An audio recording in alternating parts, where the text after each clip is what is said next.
informasi bahwa KPK akan segera menetapkan Anies Baswedan sebagai tersangka kasus dugaan korupsi Formula E. Ya, petinggi KPK yang jegal kasus Formula E di Depok, pelindung Abud sudah ditendang. Mau tidak mau dan suka tidak suka, skandal kasus korupsi Formula E benar-benar harus diungkap. Kini KPK mendapatkan sebuah temuan barang bukti baru, yakni terkait potensi adanya penyelewengan anggaran yang sangat-sangat besar. Ini artinya ada kerugian negara yang terselubung, atau mereka menyebutnya dengan kelebihan bayar. Menolak disebut korupsi, tapi menyebutnya kelebihan bayar. Padahal ini sama-sama mempermainkan anggaran negara. Rekan-rekan, sebenarnya kasus Formula E ini sudah sangat lama mencuat.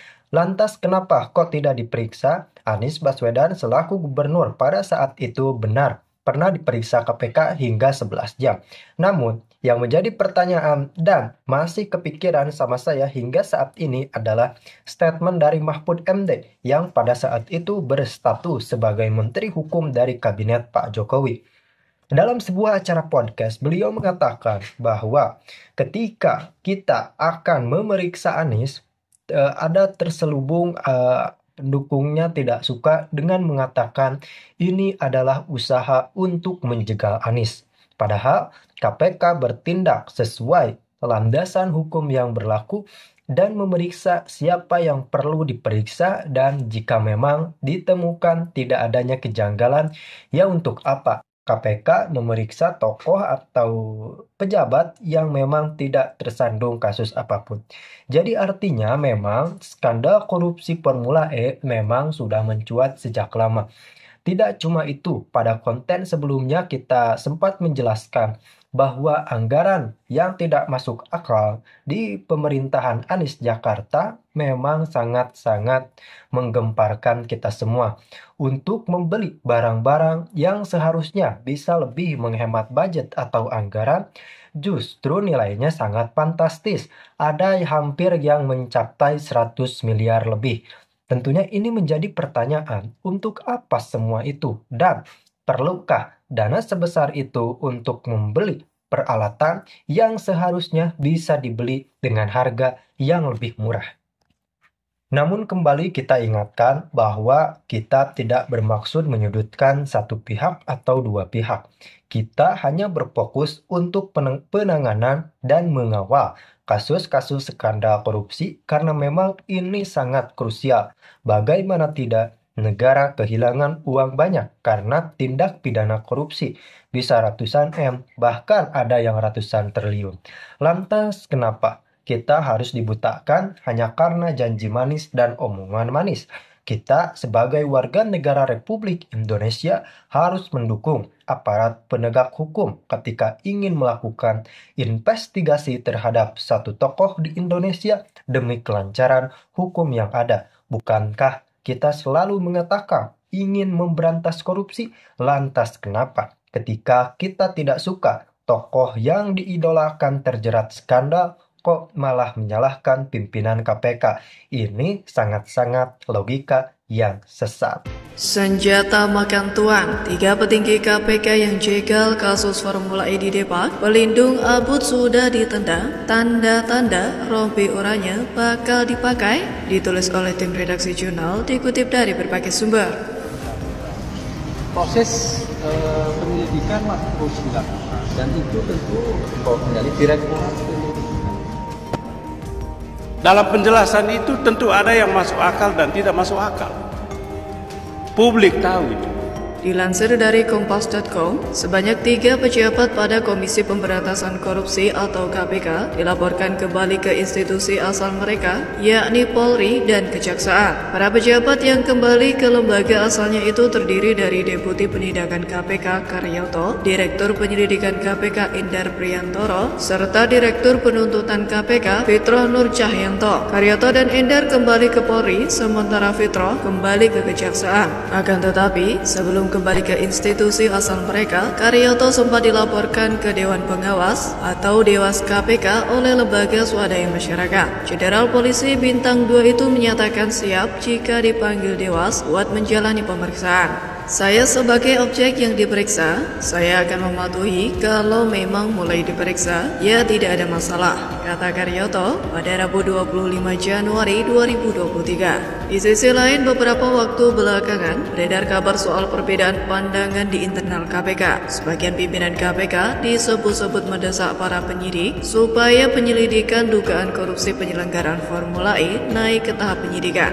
Namun, lantas permintaan itu ditolak. Bahkan Menteri Koordinator Politik Hukum dan Keamanan atau Menko Polhukam, Mahfud MD sempat menyinggung kendala penyelidikan kasus dugaan korupsi penyelenggaraan ajang balap mobil listrik itu.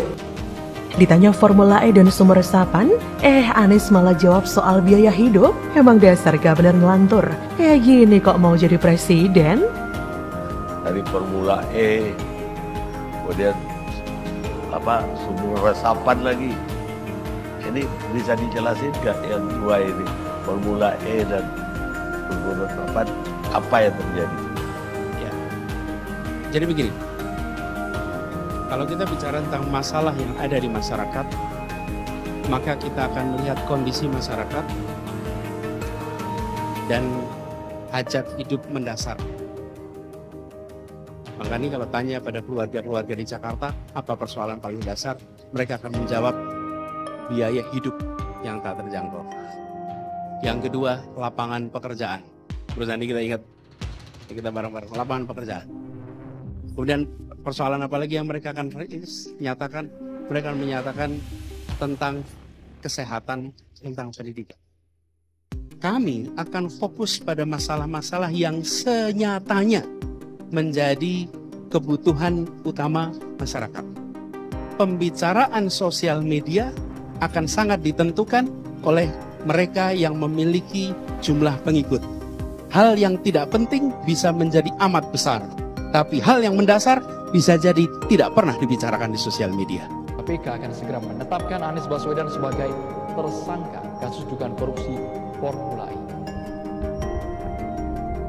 Dini Indrayana kembali membuat cuitan melalui media sosialnya yang membuat heboh. Dini menyebut KPK sudah menggelar 19 kali ekspos kasus dugaan korupsi Formula E untuk menjerat mantan Gubernur DKI Jakarta Anies Baswedan sebagai tersangka. KPK disebut Deni ngotot ingin menjadikan bakal calon presiden yang diusung Partai Nasdem, Partai Demokrat, dan PKS itu sebagai tersangka. Deni mengungkapkan hal ini melalui surat terbuka yang ia unggah di media sosialnya.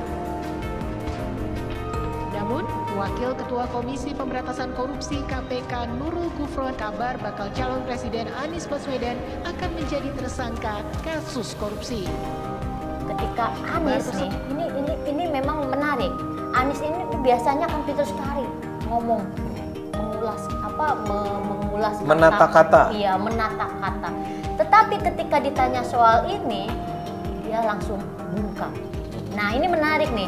Ini kita bahas soal ini ya pemirsa Cokro TV, dan tentu saja pemirsa Cokro TV juga menunggu-nunggu nih ulasan tentang tema ini. Saya mulai dari siapa dulu nih?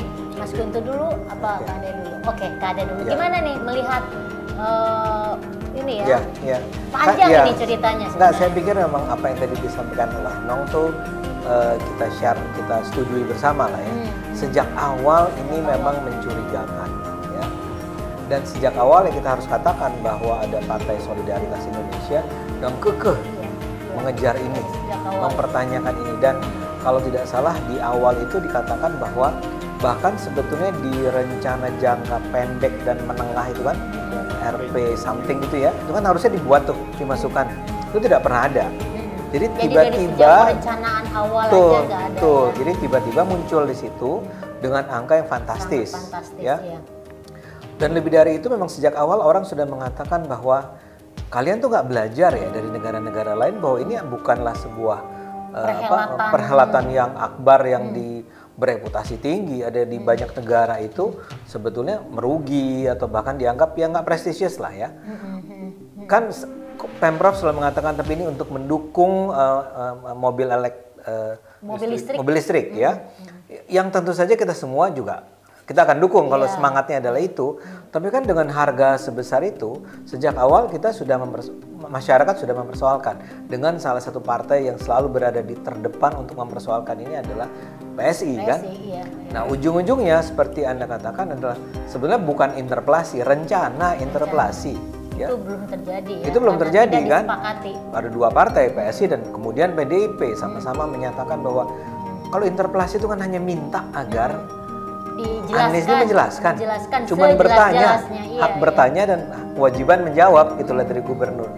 Tapi kan sangat mengherankan. Itu pun tidak mau gitu ya. Nggak mau, dan kita melihat bagaimana kompak ya si fraksi-fraksi di DPR itu menolak setelah melakukan makan malam dengan dinner bersama-sama. Anies Baswedan. Itu kan semua kalau orang Barat bilang smell fishy, jadi bau amis ya ini semua. Something is terribly wrong. Belum lagi orang bicara tentang gede banget ya komitmen fee-nya 500 miliar untuk setiap kali itu ya.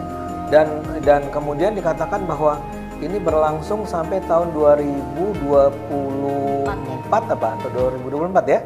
Yang akhirnya artinya itu tahun-tahun sesudah Anies mundur tahun 2022.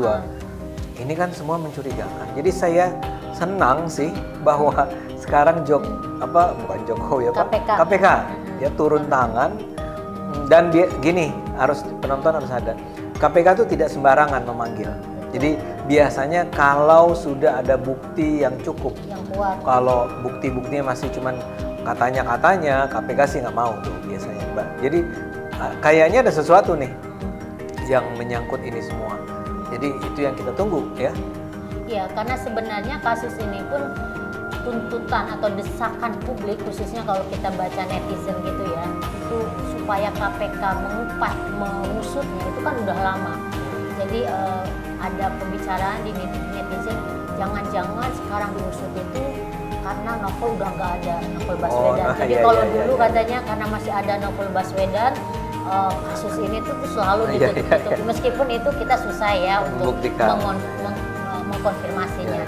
Nah, gimana nih Mas Guntur komentarnya terkait kasus ini? Jadi memang kalau kita lihat kasus Formula E kan sudah kontroversi sejak awal disampaikan oleh Mas Adi tadi, bahwa saya sendiri itu kan sudah dari tahun 2019 Agustus sudah menolak Formula E jauh sebelum pandemi.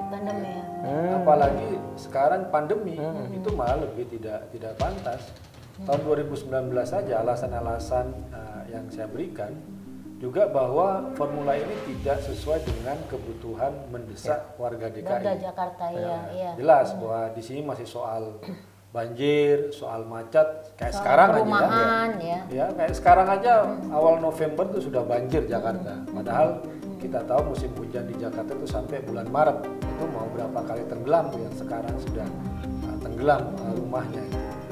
Dan ini juga menjadi persoalan. Nah, apalagi sekarang ditambah juga dengan masalah COVID yang juga belum selesai. Nah, di sini yang kita melihat bahwa tidak ada urgensi untuk menggelar Formula E. Kemudian, seperti Bang Adi katakan tadi, saya tegaskan aja bahwa dalam perhelatan ajang balapan, Formula E itu kasta terendah. Kalau kita bicara soal Formula One pertama, kemudian ada MotoGP, itu kan jelas bahwa itu adalah balapan yang paling atas. Kalau alasannya untuk meningkatkan ekonomi dan menarik sponsor dan pengunjung, harusnya kan ambil event yang benar-benar kelas tinggi, kelas atas. Tapi kemudian alasannya seperti kata Bang Ade tadi juga ini untuk mempromosikan mobil listrik. Ya nggak benar juga. Mau kita nggak punya di sini yang namanya produksi mobil listrik, kemudian juga atletnya juga nggak ada dari Jakarta, dari Indonesia, itu apa urgensinya? Kalau memang mau mobil listrik ya cobalah dimulai misalnya busway itu diganti dengan mobil listrik ya kan, ataupun mobil-mobil dinas atau apalah cara-cara yang juga ada pengkondisian sebenarnya untuk mobil listrik, bukan hanya menggelar balapan. Kalau hanya mengenalkan mobil listrik ya semua orang pengen punya mobil listrik, saya juga pengen punya motor listrik, pengen punya mobil listrik, tapi kan bagaimana soal biaya, tapi bagaimana soal regulasi. Nah, seharusnya kan di situ yang lebih dibenahi, bukan membuat event promosi. Nah, akhirnya kenapa? Ini ternyata adalah akal-akalan untuk mengeruk duit rakyat DKI dengan alasan Formula E. Ini yang menurut saya, yang ini hanya cara untuk mengeruk duit, merampok duit rakyat DKI. Modus ya, mengambil dengan membuat sebuah perhelatan balapan yang tidak jelas urgensinya dengan biaya yang fantastis. Belum ini kan waktu itu kan komitmen fee-nya udah sampai triliunan waktu itu ya, sebelum nanti direvisi ya oleh anak buah Anies ya. Padahal Anies ada di suratnya itu suruh bayar komitmen fee itu di awal itu tanpa nego, tanpa tawar, itu kan luar biasa sampai triliunan. Itu kan udah bahaya sekali ya. Bahkan kata ada orang PS itu bilang bahwa ada percobaan untuk markup sampai ratusan miliar untuk event Formula E. Nah, ini yang menjadi persoalan kita, bahwa ada cara-cara busuk ya, cara-cara kotor untuk merampok duit rakyat DKI dengan modus-modus seperti ini ya. Nah, alhamdulillah ini sudah tercium oleh KPK dan sekarang mulai diperiksa.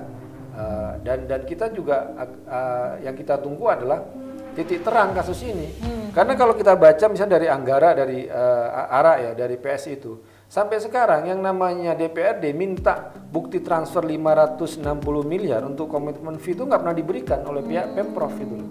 Katanya ini ditransfer kemana duit ini? Apakah benar ke katakanlah ke IO pihaknya itu, atau kemana 560 miliar komitmen fee itu gitu loh.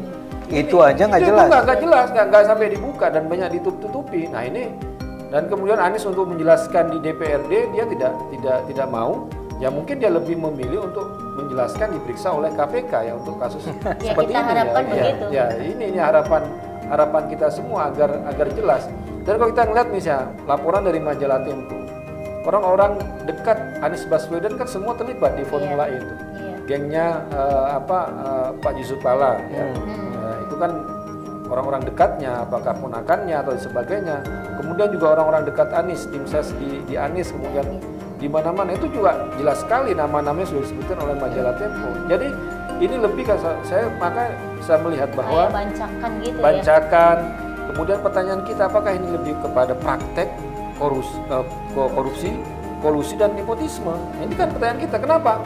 Udah jelas banyak sekali kebijakan yang dilanggar oleh Anies. Misalnya salah satu contoh yang juga ini diingatkan oleh anak buah Anies soal peraturan pemerintah nomor 12 tahun 2009 pasal 92 ayat 6. Di situ ada larangan kepala daerah untuk membuat kebijakan yang melebihi periodenya selama. Nah, Anies ini kan berakhir tahun 2002, tapi dia bikin komitmen sampai 5 tahun melebihi periodenya. Itu pelanggaran pada peraturan pemerintah. Itu jelas itu ya. Itu kayak meninggalkan membuat itu dia. Kemudian juga dia memaksakan diri untuk sampai ngutang ke Bank DKI dengan bikin surat kuasa kepada kepala dinasnya. Dan banyak sekali aturan-aturan yang kita lihat bahwa ini persoalan. Apalagi sampai sekarang kita nggak tahu sirkuit arena balapan Formula E di mana, itu nggak jelas ya. Itu belum jelas ya. Belum lagi heboh zaman dulu ada pembongkaran Monas, pohonnya hilang, katanya yang dikarantina, ternyata nggak jelas dan sebagainya. Ini kan sudah merusak Monas luar biasa seperti itu. Kemudian sampai sekarang sirkuitnya nggak jelas itu di mana. Jadi ini semakin mempertebal kecurigaan publik bahwa event ini hanya bancakan oleh kalangan Anies dan kawan-kawan untuk mengeruk duit rakyat DKI dengan alasan tidak benar, gak jelas urgensinya. Itu kalau saya melihat. Ini kalau melihat cara-caranya seperti yang tadi diterangkan, ini memang jahat banget ya. Jadi ya tadi itu misalnya siapa di belakang yang terlibat dalam perhelatan Formula ini, dan kengototannya itu memang yang kita bikin itu loh, tercium bau amis itu kan, sehingga kan ini sebenarnya bukan fitnah ya. Jadi kayak majalah Tempo atau koran Tempo sendiri sudah membeberkan nama-nama di belakang event ini. Terus tadi juga kan sudah dibilang ternyata komitmen fee transfer itu sampai sekarang itu belum dibuka, belum jelas. Meskipun framing majalah Tempo ataupun koran Tempo nanti yang dikaitkan tuh hanya orang-orang sekitar Pak Yusuf Kalla, bukan Anies. Yang disalahkan tuh bukan Aniesnya kalau Tempo itu. Itu ke lingkarannya Pak Yusuf Kalla. Itu kalau framingnya Tempo. Tapi kan yang bertanggung jawab untuk anggaran ini semuanya kan tanda tangan surat kuasa itu semuanya Anies Baswedan. Nggak mungkin kan uang itu keluar begitu saja, apalagi ini kan uang APBD kan. Ini kacaunya memang itu. Jadi ini yang jahatnya itu menurut saya memang ini memakai uang rakyat, gitu loh. Sementara program-program yang dia janjikan, misalnya seperti DP 0% lah atau apa gitu ya, itu kan 0. Maksudnya memang 0, pencapaiannya itu cuma 0, gitu loh. Itu kan udah diakui sendiri gitu. Nah, dia fokusnya hanya ke Formula E ini gitu. Nah, Kak Ade, ini gimana ya? Kita apakah ada optimis enggak kalau kita melihat ini kan hiruk pikuknya itu udah lama gitu. Terus kemudian ada harapan KPK mulai mengusut. Terus apakah kita perlu nggak optimis dengan KPK ini gitu, bahwa benar bisa mengungkap secara jelas untuk korupsi kalau gini, ini? Kalau ini kan gini, saya punya banyak pengalaman, misalnya dulu pernah di Universitas Indonesia ya, itu korupsi, tapi akhirnya yang kena adalah wakil rektor, karena rektornya pinter, nggak pernah tanda tangan. Jadi nggak ada keputusannya semua di tangan si wakil rektor. Nah kita harus juga, Anda kan bilang itu pasti Anies, belum tentu kan? Saya nggak tahu itu birokrasi atau administrasi Pemprov itu seperti apa. Sehingga bisa saja akhirnya kalaupun ini benar ada korupsi, yang kena yang lain. Nanti misalnya Kadispora itu Kadispora misalnya, gitu ya. Misalnya saya nggak tahu ya. Dengan asumsi memang terjadi korupsi. Kenapa saya mengatakan dengan asumsi terjadi korupsi kan begini. Semula barangkali kita tuh lebih curiganya bukan korupsi kan. Untuk waktu yang lama kita cuma mengatakan ini gubernur kok bodoh banget sih ya. Nggak becus gitu. Nggak becus. Saya misalnya contoh yang tadi. Dia masa nggak tahu sih bahwa itu harusnya nggak boleh dibongkar Monas. Jadi setelah dibongkar, ups, ditegur. Loh itu kan nggak boleh. Itu kan bodoh. Itu levelnya tuh ya nggak profesional, ya bodoh lah ya. Makanya Google kan ada itu gubernur terbodoh gitu lah. Terus barangkali yang soal itu di mana? Lokasinya mau di mana? Lokasinya sampai sekarang nggak bayangin. Katanya 2022. Juni 2022. Sekarang itu November 2021. Artinya tinggal beberapa bagaimana bulan mungkin lagi ya? Kalau Anda profesional tuh Anda nggak tahu kapan mau atau di mana lokasinya, ya. Jadi yang saya mau bilang adalah bahwa itu kan semua bodoh ya. Kayak kenapa Formula E sih, kenapa nggak GP gitu ya? Iya. Ya karena dia MotoGP udah di Mandalika. Ya makanya atau kenapa tidak memakai kan tadi saya bilang ini jahat karena pakai dana. Enggak, kalau itu kan jahat. Ini kan jahat dan bodoh kan beda ya. Ini yang bodohnya itu adalah gini. Ini pasti Anies tuh curigaan awal tuh gini, Anies kepengen meninggalkan legacy. Iya betul. Ya, dia kepengen. Wah gitu kan. Kan Jokowi punya Asian Games. Wah dahsyat sekali Asian Games lagi itu. Orang Jepang sampai bilang kita kepengen nih bikin Olimpiade berikutnya dengan mencontoh Jakarta. Itu ada banyak video yang menggambarkan masyarakat dunia tuh terperangah melihat, wow Jokowi ini luar biasa. Ada videonya yang dia naik motor itu, wah itu keren kan. Jangan-jangan Anies kepengen. Saya juga mau begini nih, tapi acaranya si mobil listrik Formula E. Nah, tapi itu kan ada pandemi. Enggak, itu kan sekedar ya goblok aja lu gitu kan. Enggak usah gitu loh.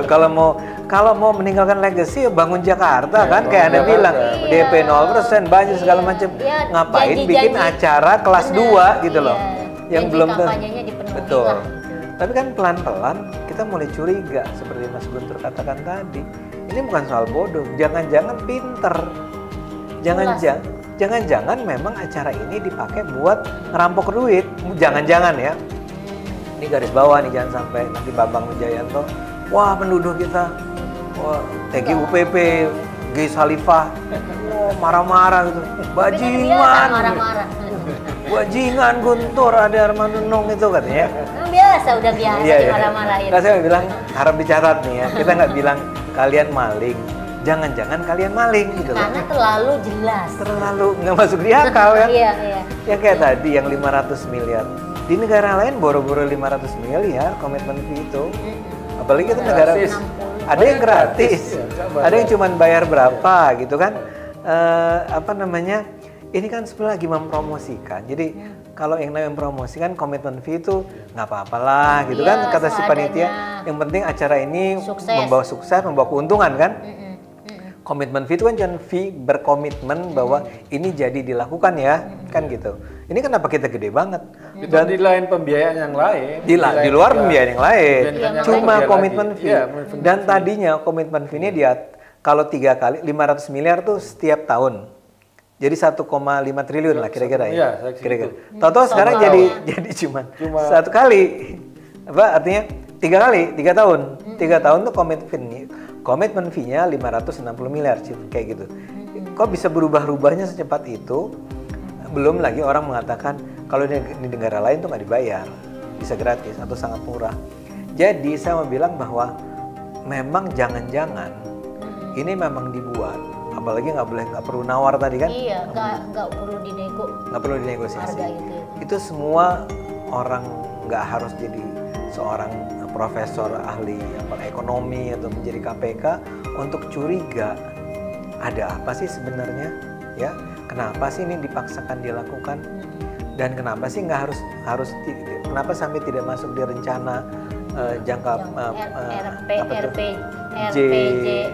apa ya gitu itulah dia. Kemudian kenapa sih dia nggak mau menjawab interpelasi?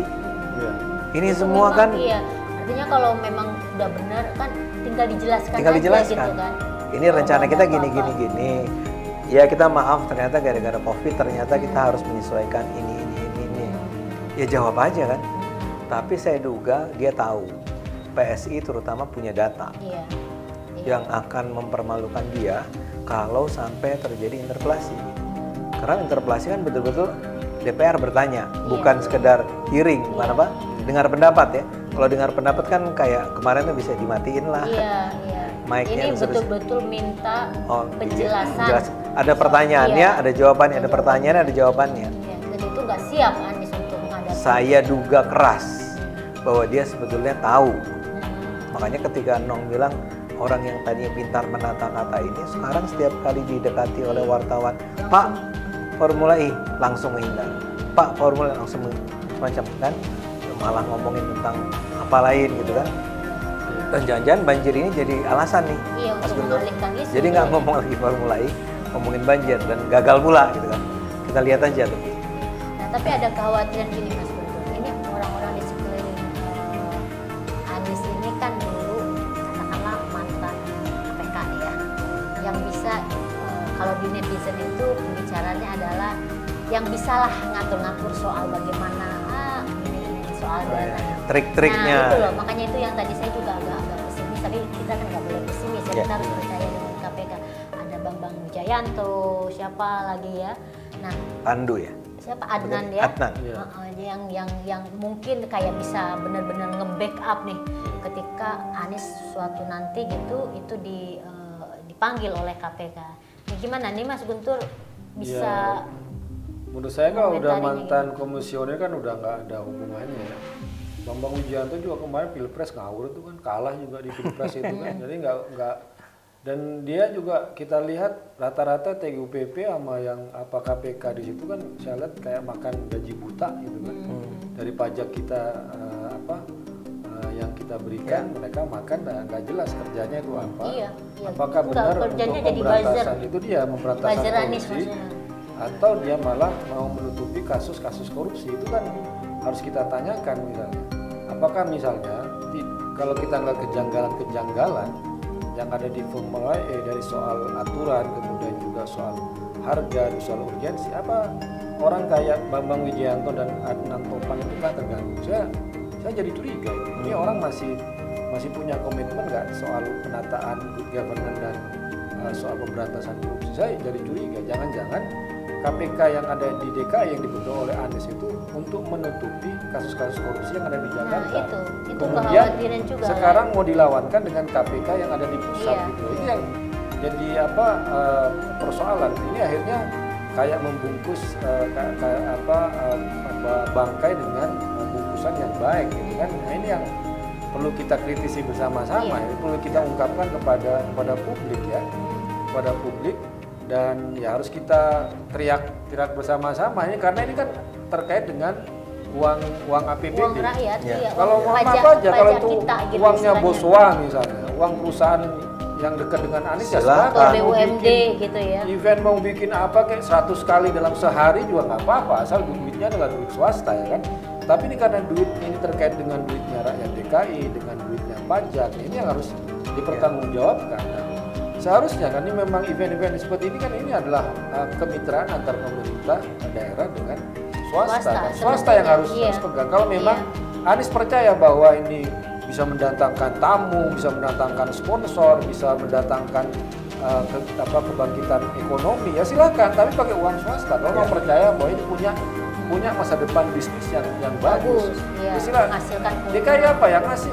Memfasilitasi, memberikan izin, memberikan kemudahan. Regulasi Nah ini aja. kok ini belum apa-apa udah tekor duluan nih rakyat DKI, udah nggak jelas tiba-tiba duit yang harus dikeluarkan. Nah ini orang jangan-jangan saya bilang ini modus untuk merampok duit rakyat DKI dengan hanya dengan event-event seperti ini yang nggak jelas. Kemudian juga ada dugaan yang lain bahwa ini hanya sebagai panggung ya. Panggung untuk Anies ya, dia gagal memberes gubernur, ngurusi banjir, ngurusi macet dan sebagainya. Kemudian dia cari pencitraan panggung dengan balapan yang disebut dengan balapan internasional, Formula E dan sebagainya, dan juga semacam batu loncatan kepada calon presiden misalnya. Mendukungnya kan deklarasi dia sebagai presiden. Udahlah, Jakarta ini udah tenggelam kok, masa Indonesia mau ditenggelamkan lagi dengan kalau Anies jadi presiden dengan persoalan kita ya.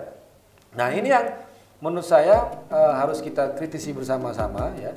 Meskipun ini juga kasus masuk ke KPK, penyelidikan KPK, tapi kan publik juga harus mengawal kasus ini. Bahwa ada banyak bukti, ada banyak kejanggalan, ada banyak ditutup-tutupi kasus ini. Bau amisnya juga harus kita terus ungkap agar ya juga KPK juga yang di pusat juga sadar bahwa ini juga publik sangat memperhatikan kasus ini ya, bahwa ini tidak hanya soal masalah event olahraga aja, tapi hiburan, tapi juga ini adalah pertanggungjawaban dana publik Jakarta. Ini yang menurut saya paling penting untuk kita sama-sama bersuara dan kita kritisi.